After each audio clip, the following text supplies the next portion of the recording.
আমাদের লক্ষ্য হচ্ছে একটি সমৃদ্ধ বাংলাদেশ। আমাদের লক্ষ্য হচ্ছে বাংলাদেশের মানুষের ভাগ্যের পরিবর্তন। আমাদের লক্ষ্য হচ্ছে বাংলাদেশের ভাগ্যের পরিবর্তন, কারণ আমাদের সকল ক্ষমতার উৎস বাংলাদেশের জনগণ। আমাদের বিদেশে কোনো ঠিকানা নাই। সেই জন্যই বিএনপি বলে থাকে, প্রথম বাংলাদেশ আমার, শেষ বাংলাদেশ।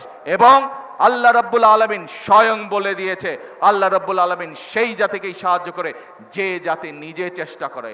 প্রিয় ভাই বোনেরা, আমাদের বাংলাদেশের আশেপাশের অনেক দেশ, আমরা যখন 1971 সালে স্বাধীনতা লাভ করেছি, সেই সময় অনেক দেশ আমাদেরই মতন ছিল, কিন্তু বিগত 50 বছরে তারা পরিশ্রম করেছে এবং তারা তাদের দেশের চেহারার অবস্থার পরিবর্তন করেছে, তারা তাদের মানুষের ভাগ্যের পরিবর্তন করে গিয়েছে। তাহলে তারা যদি পারে, আমরা কেন পারবো না? আমরা কি পারবো? কে ভাই বোনেরা, আমরা দেশের মানুষ, এবার দেশের ভাগ্য পরিবর্তন করতে পারবো? কে পারবো?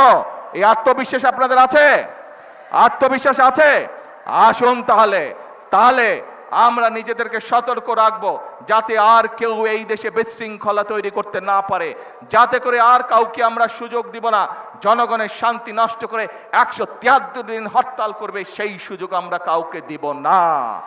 এবং বিভিন্ন রকম জুজিবুরির ভয় দেখিয়ে বাংলাদেশের মানুষকে পিছিয়ে রাখা যাবে না, বাংলাদেশের মানুষকে দাবিয়ে রাখা যাবে না। আজকে এই জনসভার প্রতিশ্রুতি হবে সেই প্রতিশ্রুতি, যেই প্রতিশ্রুতির মাধ্যমে আমরা বাংলাদেশের মানুষের ভাগ্যের পরিবর্তন করতে পারবো। আল্লাহ তাআলা নিজেই বলেছেন, আমি তাদেরই সাহায্য করি যারা নিজেকে সাহায্য করে। আসুন, সেই জন্য আমরা বলি, আমরা কোনো টিকিট বিক্রি করতে চাই না, বরং আমরা বাস্তব কাজ করতে চাই।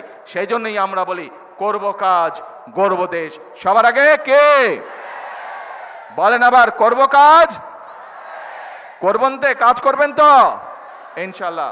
করব কাজ, গড়ব দেশ। কে দেশ গড়বেন? কে কে আছেন আমার সাথে দেশ গড়ার জন্য?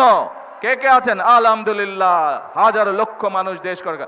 আসুন, আমাদের আজকের এই মিটিং এর প্রতিশ্রুতি হবে, করব কাজ, গড়ব দেশ। সবার আগে বাংলাদেশ, কারণ এই দেশ আপনার, এই দেশ আমার, এই দেশ আমাদের সকলের, সকল বাংলাদেশের।